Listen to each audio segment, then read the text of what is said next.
بسم الله الرحمن الرحيم، الصلاة والسلام على سيدنا رسول الله. تحياتي لكم جميعا أصدقائي الأعزاء. بعد السلام عليكم ورحمة الله وبركاته. فيديو جديد على قناتكم، قناة الدكتور مجدي عبد الستار. السؤال بيقول لك: ليه الغنم بتاكل الصوف؟ وازاي اعالج المشكلة دي؟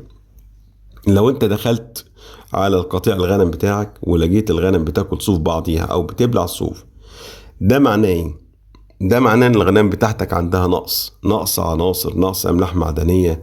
لازم ان انا اوفر لها كل الاملاح المعدنيه دي في العلف، واحط دايما الجوانب الملح في الطاولات قدامهم او اعلقها وسط القطيع. تلاقي الغنم تلحس فيها، زي ما انتم شفتوا فيديوهات على القناة عندي ازاي تكافح نقص الاملاح في الاغنام.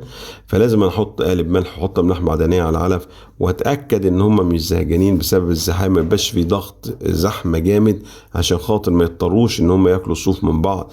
ولازم ان اتاكد ان مفيش جلة علف او نقص تغذية، لان ده برضو بيخليهم ياكلوا الصوف. المشكلة دي طبعا ممكن تسبب امراض خطيرة وتقلل المناعة جدا، فانتبه لها بدري.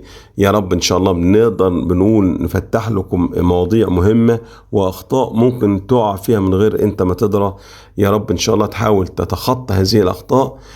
تحياتي لكم جميعا، والسلام عليكم ورحمة الله وبركاته.